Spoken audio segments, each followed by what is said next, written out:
An Eritrean opposition group has called for secession from Eritrea.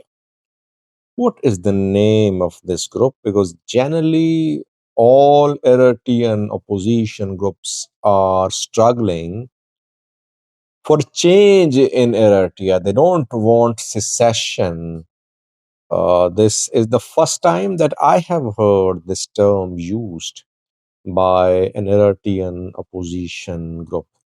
Secondly, the plight of Oromo Liberation Army members who surrendered a few months ago is very miserable, it seems. They are being killed, they are being kept in prison, they are being punished, and it is becoming difficult for them to reintegrate into the society. Welcome to My Views and News. Thanks for watching the channel. Firstly, a quick clarification.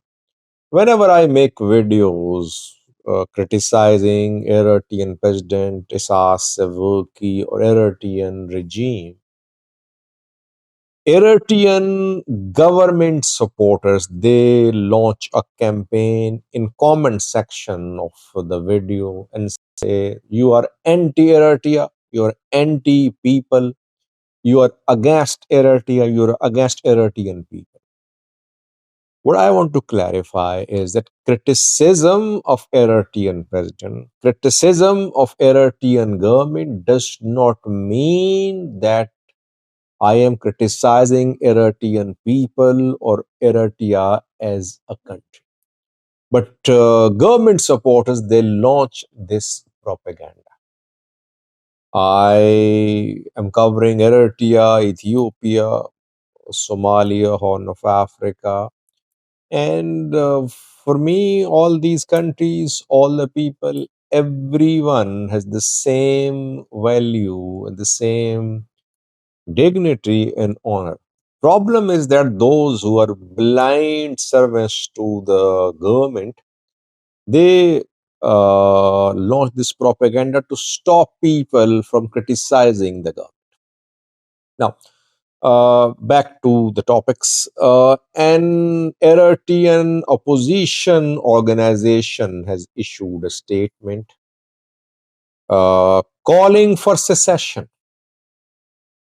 Secession is also on the table. It's one of the options now which will be considered by this Eritrean opposition group. By the way, I think this opposition group is the strongest Eritrean opposition group. Most of the Eritrean opposition groups are based abroad. I have lost count of how many they are based in Europe, based in Canada, based in the US. They have no real leverage in the Horn of Africa, in Eritrea. They're just being funded by US State Department. Now they are eyeing support from Ethiopia, but they cannot bring about any change. But there are a few organizations which have the capacity to play a role in changed conditions. RSADO is one of them. Red Sea Afar Democratic Organization has been operating. It has been operating for the last 3 decades. Yeah, for the last 3 decades, it has been operating, mainly operating in Ethiopia. You can call it an Ethiopian proxy too. But this group has manpower. This group has weapons. This group has organized force. This group has the backing of Ethiopian government. It can play a role in changed circumstances. RSADO held some discussions. A general conference of RSADO was held. It was attended by organizations, Youth Union and Women Union. And after that, RSADO issued a call for international community. It sent a document to African Union, Human Rights Commission, to detailing human rights abuses being committed against the Afar people of Eritrea. RSADO is saying that the right of self-determination and secession should be allowed to be exercised by the Afar people of Eritrea, as they have been facing marginalization, their rights being denied, right to education, right to healthcare, right to basic necessities are being denied. They're under repression. Arbitrary disappearances and arrests are underway, and Afar people are being pushed against the wall. So they are left with no option but to exercise the right of self termination. Does it mean that RSADO is calling for the establishment of an independent Afar country? Well, if you secede from Eritrea, you would then establish an independent Afar country. And Brasado and some Eritrean opposition groups, they have been promised by Ethiopia that if Isasawi government is toppled, then Afars can decide their fate, whether they want to remain part of Eritrea or join Ethiopia or live under Ethiopia as a separate entity. So Ethiopia is giving them offers, and RSADO seems to be buying the offers being given by the Ethiopian government.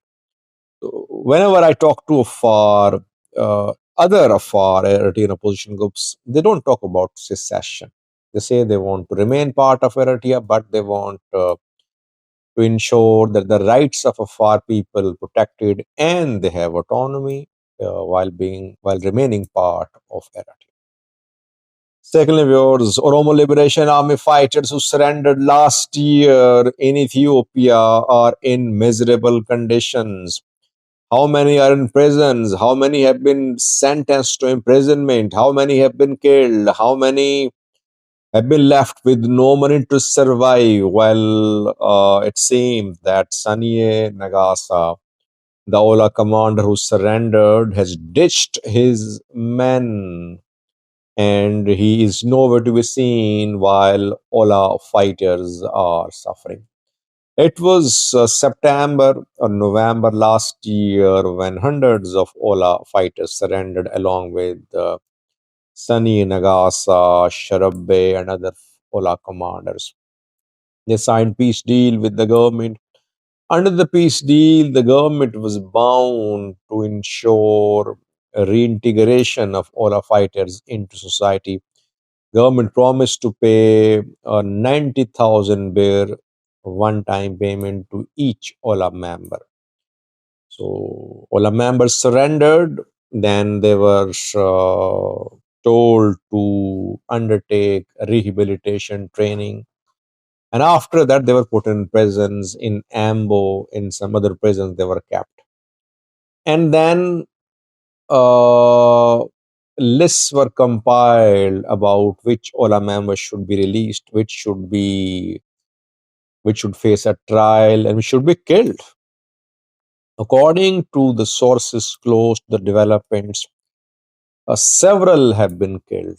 They were taken out of prisons by security forces. They were killed. Why? Because maybe they were involved in heinous attacks on security forces in the past. Some have been facing trials, and two have been sentenced to imprisonment. One sentenced to uh, 18-year imprisonment, and the other one sentenced to 7-year imprisonment. Uh, Several deaths confirmed. Deaths means that these people were taken out of prisons and they were shot dead. Why? Because they were involved maybe in the killing of government officials, security officials. 90,000 birr one-time payment has not been released so far. These OLA fighters are complaining. They are contacting Sani Nagasa. Sani is nowhere to be seen. This is how peace agreements are implemented in Ethiopia. This is how peace agreement in Somali region was implemented when ONLF fighters were not integrated into Somali regional forces, and ONLF since then has been complaining. OLA went through a similar experience in 2018, but then Sani Nagasa trusted the government, and his fighters are now suffering. And Nagasa is nowhere to be seen, reportedly. Thanks for watching.